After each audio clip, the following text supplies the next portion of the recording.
मेरे पास एक कॉल आई। मैं इतनी नेगेटिव हूँ ना, वो मुझे सामने से अप्रोच करे, मेरे पैरों तले जमीन खिसक गई। घर पर ले जाने में प्रॉब्लम है क्या? Radhe Radhe everyone, welcome back to my YouTube channel. कैसे हो आप सभी? आई होप कि आप सभी बहुत बढ़िया होंगे एंड अपने अपने घरों में मजे कर रहे होंगे।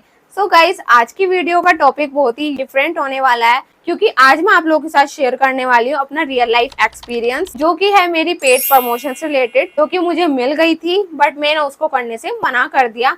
क्यों मना कर दिया, कैसे मना कर दिया, वो सब मैं इस वीडियो में बताऊंगी। चलिए शुरू करते हैं। तो ये बात है मई के एंड की, लाइक 25 to 26 मई के आसपास। उस टाइम मेरा एक इंस्टाग्राम पे चैलेंज चल रहा था, 60 डेज 60 रील। वो चैलेंज मैंने इसलिए लिया था कि मैं कई सालों से कंटेंट बना रही हूँ, बट उस पर व्यूज, लाइक्स और एंगेजमेंट इतना नहीं आता, तो इसलिए मैंने वो चैलेंज स्टार्ट किया था। और उस चैलेंज की वजह से मेरी एंगेजमेंट, व्यूज वगैरह बढ़ भी गई थी। जो मई के एंड के आसपास मेरे पास एक कॉल आई, और वो थी मेरी फ्रेंड की कॉल, जो कि एक कंपनी में जॉब करती है। उसकी company home डिकोर item and statue, जैसे आदियोगी महादेव या बुद्धा या फिर कृष्ण जी, राधा रानी, इस टाइप के जो स्टेचू होते हैं वो मैन्युफैक्चर करते हैं एंड सेल करते हैं। उसने मुझसे बोला कि गुंजन, तुम पेड प्रमोशन कर लोगी क्या? मैंने कहा हाँ, कर तो लूंगी, पर किस टाइप के प्रोडक्ट है? तो उसने बोला होम डेकोरेशन आइटम है। मैंने कहा क्यों, आप करा रहे हो क्या? तो उसने बोला नहीं, जहाँ मैं जॉब करती हूँ ना, वहाँ पे सर है, वो आपसे बात करने के लिए कह रहे हैं कि मुझे कंटेंट क्रिएटर चाहिए जो मेरे लिए प्रमोशन रील बना दे मेरे प्रोडक्ट की। तो मैंने कहा ठीक है, आप मेरा नंबर उनको दे देना। उसने अपने ओनर को मेरा नंबर शेयर कर दिया था। थोड़ी देर बाद ही मेरे पास उसके ओनर की कॉल आ गई थी। उन्होंने मुझसे बोला कि हमें एक रील बनवानी है, आप बता दीजिए, आप बना दोगे? मैंने कहा हाँ, मैं रील तो बना दूंगी। और यू नो व्हाट, मैं इतनी नेगेटिव हूँ ना, बस आप बोलोगे क्या, कैसी लड़की है ये। मतलब मैं इतनी नेगेटिव हूँ, मुझे बिलीव नहीं हो रहा था कि मुझे पेड प्रमोशन मिल रही है, या ऐसा भी हो सकता है, क्योंकि मेरे इंस्टाग्राम पे अभी ज़्यादा फॉलोवर बिल्कुल नहीं है, ओनली 61 फॉलोवर है। तो इसलिए मैंने उनसे ये बोला कि आप एक काम करिए, पहले मैं आपको अपना इंस्टाग्राम आईडी का लिंक शेयर कर देती हूँ, आप मेरा अकाउंट चेक कर लीजिए, मैं किस टाइप का कंटेंट बनाती हूँ। उन्होंने बोला क्यों, उससे क्या होगा? तो मैंने कहा उससे ये होगा, आप मेरी रील्स चेक करोगे, मेरी एंगेजमेंट चेक करोगे, मेरी व्यूज चेक करोगे। उन्होंने बोला ठीक है, आप शेयर कर दो। मैंने अपने इंस्टाग्राम आईडी का लिंक उनको शेयर कर दिया था, उन्होंने लिंक सीन भी कर लिया था। उसके 3-4 दिन बाद तक उनका कोई मैसेज एंड कॉल मेरे पास नहीं आई, ना ही मैंने उनको कॉल या मैसेज करने की कोशिश करी फॉलो अप के लिए, क्योंकि मेरे अंदर ना एक हैबिट है कि मैं चाहती हूँ अगर मेरे पास ब्रांड प्रमोशन आ रही है या कुछ भी ऐसा आ रहा है पॉजिटिव अपॉर्चुनिटी, तो वो मुझे सामने से अप्रोच करे, ना कि मैं उनको सामने से जाके अप्रोच करूँ। तो गाइस, फिर 4 जून को मेरे पास मेरी फ्रेंड का मैसेज आता है कि गुंजन सर आपको कॉल कर रहे हैं, आप एक बार कॉल रिसीव कर लीजिए। मैंने फिर उसके ओनर की कॉल रिसीव कर ली थी एंड मेरी उनसे बात हुई। तो उन्होंने मुझसे बोला कि गुंजन, आप एक काम कर सकते हो, हमारे ऑफिस आ जाइए। मैंने कहा ऑफिस पर क्यों एकदम से? तो उन्होंने बोला कि यहाँ पे वो बैठे हुए हैं जिनके साथ आपको काम करना है, अगर आप यहाँ पे ऑफिस में आ जाओगे तो शायद आपको ज्यादा काम मिल जाए। तो मैंने कहा ठीक है, पर आप मुझे ये बताइए कि क्या आपने मेरी इंस्टाग्राम आईडी चेक कर ली है? तो उन्होंने बोला हाँ, मैंने चेक कर ली है। तो फिर भी देखो मैं कितनी नेगेटिव हूँ, उस टाइम भी मुझे बिलीव नहीं हो रहा था कि मुझे प्रमोशन मिल रही है। तो मैंने उनसे फिर कंफर्म करने के लिए पूछा, so are you interested in collaborating with me? तो उन्होंने बोला हाँ, इंटरेस्टेड है, जब भी तो आपको कॉल करी है, जब भी तो आपको ऑफिस बुला रहे हैं। मैंने कहा ठीक है, आप लोकेशन शेयर कर दीजिए, मैं वहीं पहुंचती हूँ। देन मैं उनके ऑफिस चली गई। वहाँ पे वो ओनर बैठे थे जिनकी मुझसे कॉल पे बात हुई थी, तो उन्होंने उनसे इंट्रोड्यूस कराया, जो वहाँ पर्सन बैठे थे, कि ये गुंजन है। सो उन्होंने मुझसे बोला कि जो भी आपकी अच्छी सी रील्स है वो मुझे दिखाओ।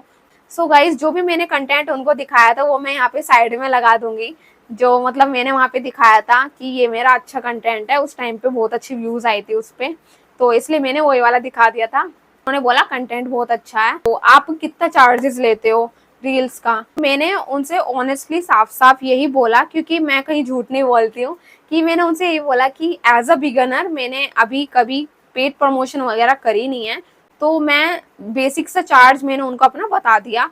और जो मैंने चार्ज उनसे बोला वो मैं आपको नहीं बताऊंगी, क्योंकि वो मैं सीक्रेट रखना चाहती हूँ। तो गाइज, उन्होंने फिर मुझसे बोला कि हमें 2 प्रोडक्ट की रिव्यूज रील चाहिए, उसके लिए हम आपको चार्जेस भी देंगे एंड प्रोडक्ट भी आपके होंगे, मीन्स प्रोडक्ट एंड चार्जेस मुझको दोनों चीज़ें मिल रही थी। मैंने कहा ठीक है, आप बताइए प्रोडक्ट कौन से है? तो उन्होंने फिर मुझे प्रोडक्ट दिखाए। वे प्रोडक्ट देखने में बहुत ही नॉर्मल शोपीस आइटम लग रहे थे, होम डेकोर आइटम। जो प्रोडक्ट थे वो मैं यहाँ पे इमेज लगा दूंगी, आप भी देख लेना क्या प्रोडक्ट मुझको मिल रहे थे। सो गाइस यहाँ तक बात बिल्कुल सही थी। उसके बाद उन्होंने जैसे उस प्रोडक्ट का नाम लिया, मेरे पैरों तले जमीन खिसक गई। उन्होंने बोला वाइन होल्डर। मतलब मैं नाम सुनते ही शॉक हो गई और बिल्कुल चुप हो गई, और मैं कुछ बोल ही नहीं पाई, और मैं मतलब शांत थी। बट मेरे माइंड में उस टाइम बहुत सारी थॉट्स चल रही थी कि एक तो मेरी ये पहली प्रमोशन है, वो भी पेड प्रमोशन है, और ऊपर से प्रोडक्ट भी ये वाइन होल्डर। तो फिर उस टाइम मैं सोच रही थी कि अब हाँ करूँ या ना करूँ।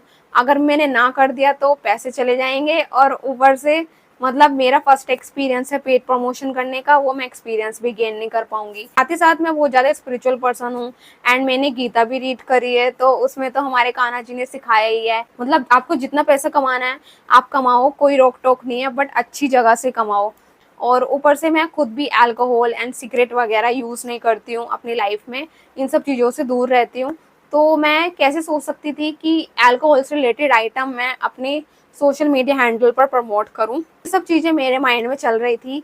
फिर मैंने सोचा कि जो भी बात है या जो भी मेरे माइंड में थॉट्स चल रही है उससे कुछ नहीं होने वाला, कि अब मुझे जो भी बोलना है अभी मैं सामने से बोल के चली जाती हूँ। तो मैंने उनसे पोलाइटली ये बोला, सॉरी सर बट मैं ये वाला प्रोडक्ट प्रमोट नहीं कर सकती हूँ। तो उन्होंने बोला क्यों, क्या हुआ? मैंने कहा जस्ट बिकॉज ये मेरी पर्सनल चॉइस है कि मैं अल्कोहल से रिलेटेड कुछ भी अपने सोशल मीडिया हैंडल पर प्रमोट नहीं कर सकती। तो उन्होंने बोला कि घर पर ले जाने में प्रॉब्लम है क्या? मैंने कहा नहीं, घर पर ले जाने की तो बात ही नहीं आती है, बस ये मेरी पर्सनल चॉइस है, क्योंकि मेरे जो एथिक्स एंड वैल्यूज़ है वो मुझको इस टाइप की चीज़ें प्रमोट करने के लिए अलाउ नहीं करते, ये मेरी पर्सनल चॉइस है। उन्होंने बोला ठीक है कोई बात नहीं। देन फिर वो वहाँ से चले गए, मैं भी अपने घर आ गई थी। सो गाइज ये था मेरी लाइफ का छोटा सा रियल एक्सपीरियंस जो मैं आप लोगों के साथ शेयर करना चाहती थी। और सच कहूँ तो उस डिसीजन का मुझे बिल्कुल भी रिग्रेट फील नहीं हो रहा है, ना ही मुझे ऐसा लग रहा है कि मेरे पैसे चले गए या ऐसा वैसा कुछ। मुझे तो इवन खुद के डिसीजन पर बहुत प्राउड फील हो रहा है कि मैंने अपनी एथिक्स एंड वैल्यूज के अगेंस्ट जाकर कोई भी डिसीजन नहीं लिया। पैसे मेरे लिए बाद में है, पहले मेरी एथिक्स, बिलीव्स एंड वैल्यूज आते हैं। और ना ही मैं किसी कंटेंट क्रिएटर को जज करती हूँ जो कि ऐसे प्रोडक्ट को प्रमोट करते हैं, क्योंकि हर किसी की अपनी ऑडियंस, अपनी वैल्यूज एंड अपनी चॉइसेस होती है। ये बस मेरी पर्सनल चॉइस थी कि मैंने उस प्रमोशन को मना कर दिया करने से। अगर आप मेरी जगह होते तो क्या करते हैं मुझे कमेंट में जरूर बताना। ये था मेरा छोटा सा रियल लाइफ एक्सपीरियंस। अगर आपको वीडियो अच्छी लगी हो तो इसको लाइक, कमेंट, शेयर कर देना। एंड मिलती हूँ फिर आपसे नेक्स्ट सैटरडे 8 बजे किसी ऐसी ही अच्छी सी वीडियो के साथ। तो जब तक के लिए मेरे चैनल को सब्सक्राइब कर लेना एंड बेल आइकन हिट करना बिल्कुल मत भूलना। Bye bye, Radhe Radhe.